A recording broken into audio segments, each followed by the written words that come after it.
A crackdown at the southern border means human smugglers may be rewriting their playbook, exploiting the glistening waters of the sweeping, increasingly dangerous Caribbean Sea.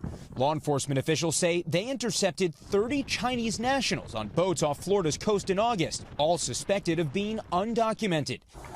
And in January, police say roughly 24 Chinese migrants actually made it to land before they were caught in an upscale Miami area neighborhood. To the ground. Another man earlier this year intercepted by the Coast Guard on a paddleboard with luggage. These incidents and others share something crucial in common. They all allegedly used the Bahamas as a key launch. The nation of islands, sitting just over 50 miles from U.S. shores, is known for cruise ships and picturesque resorts. But it's also become popular with human smugglers, according to U.S. law enforcement. Hey, how are you? Thank you. We traveled to the capital, Nassau, to ask authorities what they're doing to stop bad actors. Our proximity to the United States makes us vulnerable for human smuggling. Grand Bahama.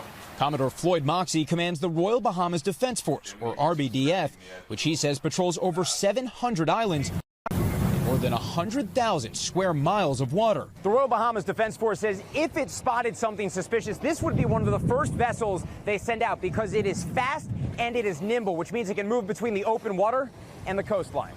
But officials here say the island chain's geography and boating culture make this an uphill battle. The criminals will try to blend it. That's just the reality of it. Wayne Monroe is the Bahamas Minister of National Security. You have to have intelligence. And so there is a very close working relationship between the RBDF, Homeland Security, the Coast Guard. They have their methods to identify this is a bad actor. We need to watch them. This is sea vision. One place potential criminals are being watched is here, a round-the-clock command center tracking movement in the water. If someone's trying to hide from you and from U.S. authorities, what would you be looking for on a map like this?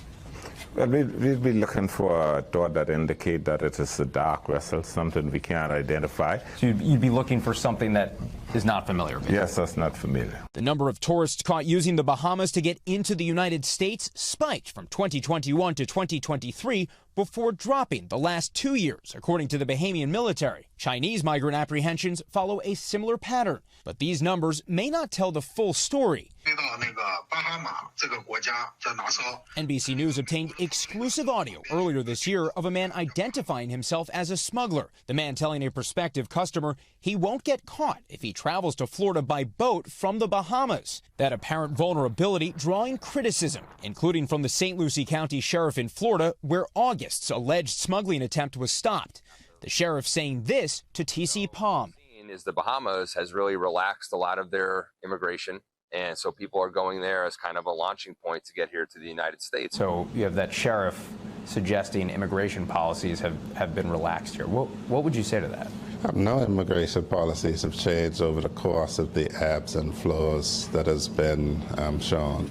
The Bahamas immigration policy has remained constant in recent years, but the country did lift visa requirements for Chinese tourists in 2014. And in the last decade, China's invested heavily in infrastructure projects here, including in a massive resort and a recently approved hospital. Someone said the Chinese government's investments are influencing policy and making it easier for this to become a through point for Chinese migrants. What would you say to that person? Clearly, we would prefer to do business, I would think, with the United States for obvious reasons. Perhaps China has the influence here because the U.S. has not pressed its case here. As far as I'm aware, in all of my ministry's interactions with the Chinese, there's been no quid pro quo. The Chinese embassy here not responding to our request for comment. The U.S. embassy declined to comment for the story. And there hasn't been a Senate-confirmed ambassador to the Bahamas in almost 15 years, until last week when Herschel Walker was confirmed. Shifting geopolitics, possibly closing some doors and opening others for smuggling people and dangerous cargo like cocaine. You don't have somebody who say, I'm just a human smuggler and that's all I do. I'm just a drug trafficker and that's all I do. All of this as the U.S. military is carrying out multiple deadly strikes on what it says are drug smuggling boats in international waters. Do you have any concern that what the U.S. military is doing near Venezuela could wind up happening in your area? I don't put any restrictions on any person who has a free will to do whatever they see fit in defense of their country. And if you are caught and you're guilty, well, I would hope that the full weight of the law falls upon you. And even if authorities are stopping some smugglers, others may slip through the cracks.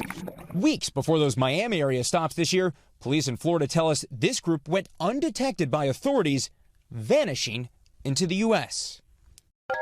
The minister also tells us the Bahamian parliament is actually working on ways to try to increase penalties for human smuggling. And the Bahamian military tells me it is continuing to expand its radar network. The military also tells me that it communicates daily with the U.S. Coast Guard. We thank you for watching, and remember, stay updated on breaking news and top stories on the NBC News app or watch live on our YouTube channel.